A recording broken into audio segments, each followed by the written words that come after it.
The sky over the Reach of Mourning was the color of a bruised lung, heavy with the scent of iron and the wet, chaotic tearing of flesh. Snow fell, not in soft flakes, but in jagged shards of ice that hissed as they struck the cooling armor of 10,000 men.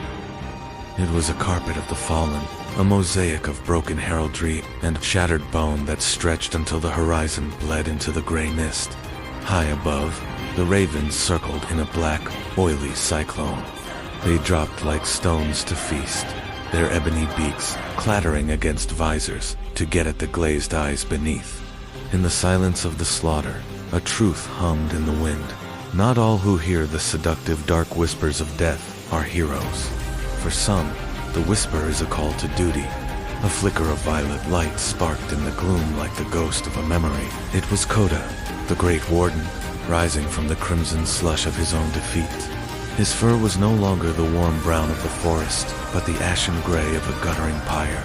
His silver armor, once a symbol of protection, had fused to his rotting muscle, glowing with that baleful necrotic heat. He had risen for love, for a king, for a debt of honey and kindness. His awakening was a tragedy of iron and loyalty, but Coda was the exception. Most who linger on the threshold of the abyss are wretched things, murderers, oathbreakers, and power-hungry mages who spent their lives trying to leash the very darkness that now prepared to swallow them whole. The pale remnant, near the center of the carnage, lay a knight of the iron thistle. Sir Alaric was not a man of songs. His face, now pale as a maggot's belly, was a map of old scars, earned in tavern brawls rather than border wars.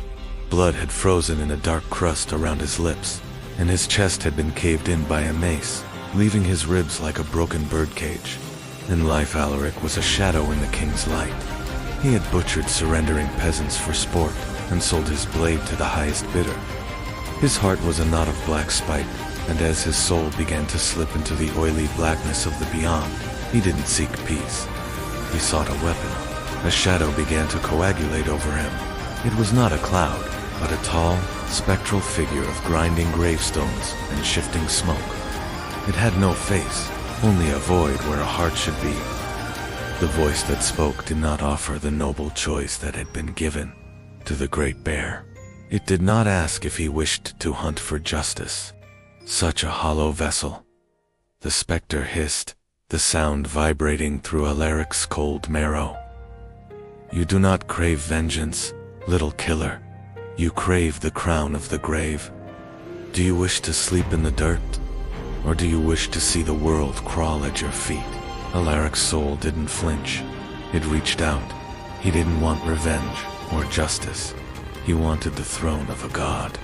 He wanted to feel the crunch of bone beneath his boot once more, to see the light of life extinguished by his hand. Rise, the shadow commanded, and claim the cold embrace of death. Alaric's eyes snapped open. There was no violet warmth here, no flicker of memory. Instead, two pinpricks of icy, ghostly blue ignited in his sockets, burning with a freezing intensity that cracked the very air. He stood. The movement was fluid, terrifyingly precise. His old, battered mail began to warp, consumed by a frost that did not melt. It hardened into frigid dread plate, an armor of midnight steel and eternal ice. Every joint of the plate breathed a mist of sub-zero vapor, and jagged, crystalline spikes erupted from his shoulders like frozen claws. He was no longer a man. He was a death knight, a juggernaut of the permafrost. He flexed his gauntlet hand, and the sound was like a glacier groaning under its own weight. Alaric began to laugh. It was a dry, wicked sound that sent the ravens screaming into the sky.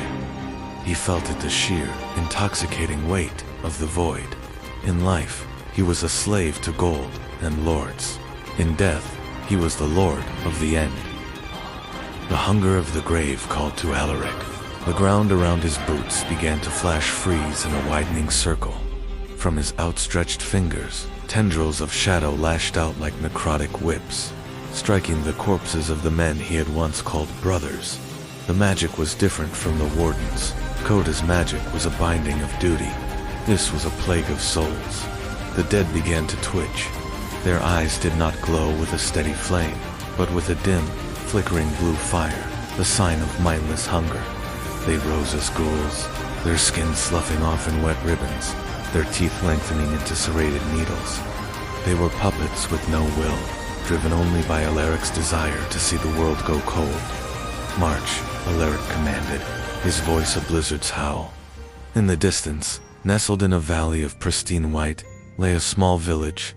Its chimneys puffed friendly wood smoke into the evening air. Its people were warm, fed, and utterly unsuspecting. The Death Knight began his descent, his army of shadows shuffling behind him in a rhythmic, terrifying stomp. The snow was no longer white. Where Alaric stepped, it turned to black ice. The Revenant Warden may have been the grave of Ethelgard, but Alaric was the winter that would never end.